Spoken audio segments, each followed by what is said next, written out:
And throughout this entire process, certainly over the past week, the people of Switzerland have gone above and beyond in order to facilitate these negotiations, and I don't think that anybody could imagine a much more peaceful setting in order to pursue a peaceful path forward.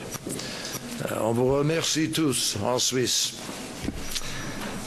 I also want to thank the very many other nations that have provided a home for these negotiations over the past couple of years. People forget that. It's been going on that long.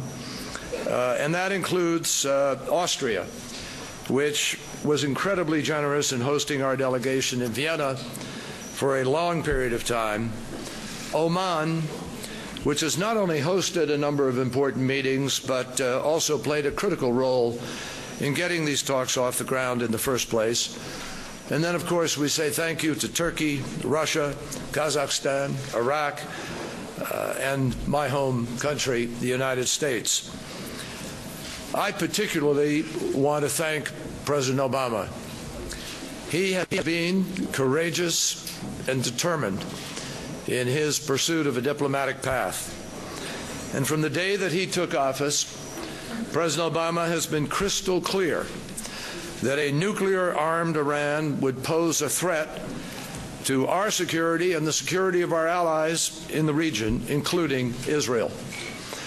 He has been just as clear that the best and most effective way to prevent that threat is through diplomacy. The journey towards a diplomatic solution began years ago, and I can tell you that I've personally been involved for about 4 years, beginning from the time that I was serving in the United States Senate. Others have been on this journey, and some of the others in our team, for even longer than that. But as Foreign Minister Zarif and High Representative Mogherini announced moments ago, today we have reached a critical milestone in that quest. We, our P5+1 EU partners and Iran, have arrived at a consensus on the key parameters of an arrangement that, once implemented, will give the international community confidence that Iran's nuclear program is and will remain exclusively peaceful. And over the coming weeks, with all of the conditions of the 2013 Joint Plan of Action still in effect, from this moment forward, our experts will continue to work hard to build on the parameters that we have arrived at today and finalize a comprehensive deal by the end of June. Now, we have said from the beginning, I think you've heard me say it again and again, that we will not accept just any deal, that we will only accept a good deal.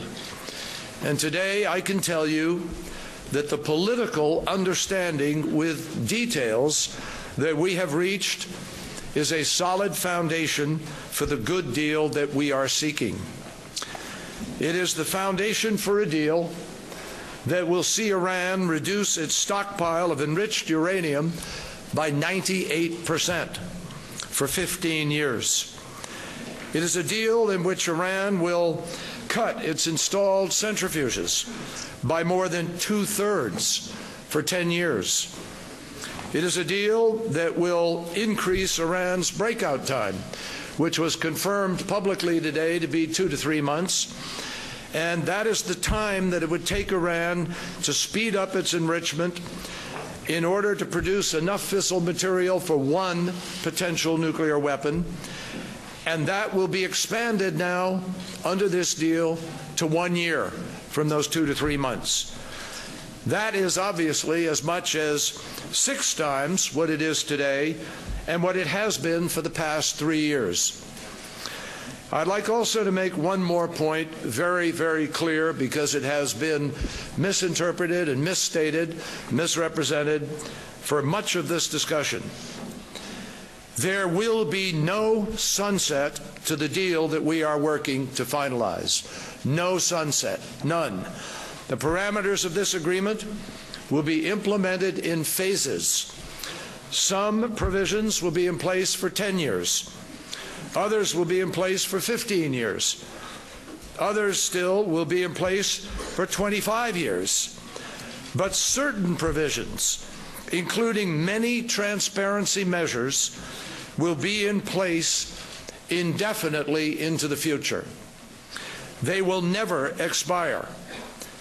And the bottom line is that under this arrangement, the international community will have confidence that Iran's nuclear program is exclusively peaceful, providing, of course, that the provisions are adhered to. And if they aren't, we have provisions that empower us to deal with that. Ultimately, the parameters that we have agreed to will do exactly what we set out to do: make certain that all pathways to make enough fissile material for one nuclear weapon have been cut off, including the uranium pathway at Natanz and Fordow, and the plutonium pathway at Iraq, and of course the covert pathway. Now, we, our partners, and Iran have agreed that the only uranium enrichment facility Iran will operate moving forward will be the facility at Natanz. And even that one will undergo dramatic changes. The vast majority of the centrifuges and their infrastructure will be removed.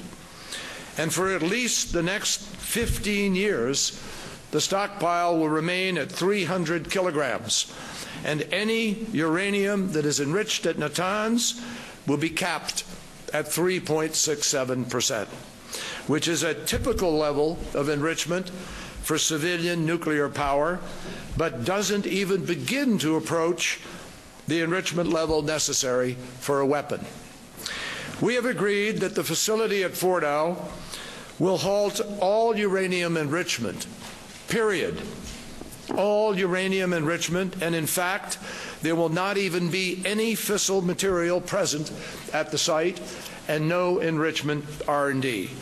Instead, the facility will be converted into a nuclear physics and technology center.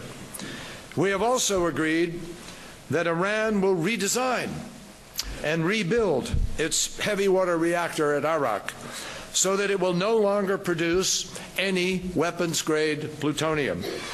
And the United States will be able to sign off, certify the reactor's final design, redesign. And through international cooperation, it will be transformed into a reactor supporting only peaceful nuclear research and nuclear medicine. And the calandria, as you heard earlier, will be taken out and destroyed. We have agreed that Iran will ship all of its spent fuel from the Iraq reactor out of the country for the reactor's lifetime. And Iran has agreed to refrain from building any additional heavy water reactors for the next 15 years at least. At least means still open for beyond that period in the course of the next 3 months. And we have agreed that Iran will face regular and comprehensive inspections, which is the best possible way to detect any attempt to covertly produce a weapon. Not only will inspectors have regular access to all of Iran's declared facilities indefinitely, but they will also be able to monitor the facilities that produce the centrifuges themselves and the uranium that supports the nuclear program. And they will be able to do that for at least 20 years. This critical step will help to guard against diversion of those materials to any clandestine location or plant. In addition, Iran has agreed to allow IAEA to investigate any suspicious site or any allegations of covert nuclear activities anywhere. So these are just a few of the key, and I mean a few, of the key measures that will make up an extraordinarily comprehensive monitoring and transparency regime when and if it is finally signed and completed over the course of the next months. Now, we have been very clear, both publicly and privately. A final agreement will not rely on promises. It will rely on proof. It is important to note that Iran, to date, has honored all of the commitments that it made under the joint plan of action that we agreed to in 2013. And I ask you to think about that against the backdrop of those who predicted that it would fail and not get the job done. And in return for Iraq's future cooperation, we and our international partners will provide relief in phases from the sanctions that have impacted Iran's economy. And if we find at any point that Iran is not complying with this agreement, the sanctions can snap back into place. So together, these parameters outline a reasonable standard that Iran can readily meet, and it is the standard that Iran has now agreed to meet. Throughout history, diplomacy has been necessary to prevent wars and to define international boundaries, to design institutions, and to develop global norms. Simply demanding that Iran capitulate makes a nice soundbite, but it's not a policy. It is not a realistic plan. So the true measure of this understanding is not whether it meets all the desires of one side at the expense of the other. The test is whether or not it will leave the world safer or more secure than it would be without this agreement. And there can be no question that the comprehensive plan that we are moving toward will more than pass that test. This isn't just my assessment. It isn't just the assessment of the United States delegation and our experts. It is the assessment of every one of our P5+1 partners who stood up here a little while ago in front of the flags of their nations. It is the assessment of our negotiating partners, Germany, the UK, China, France, and Russia. And all of our experts who have analyzed every aspect of this issue also join in that assessment. From the beginning, we have negotiated as a team, and we are all agreed that this is the best outcome achievable. No viable alternatives, not one, would be nearly as effective at preventing Iran from obtaining a nuclear weapon than, over a period of time, than the parameters providing they get completed and are signed. Our political understanding, arrived at today, opens the door for a long-term resolution to the international community's concerns about Iran's nuclear program. Now, we have no illusions about the fact that we still have a ways to travel before we'll arrive at the destination that we seek. We still have many technical details to work out on both sides, and still some other issues that we acknowledge still have to be resolved. For example, the duration of the UN arms and ballistic missile restrictions on Iran, and the precise timing of and mechanism for the conversion of the Iraq reactor and Fordow site. And of course, once we're able to finalize a comprehensive deal, the process of implementation then remains in front of us as well.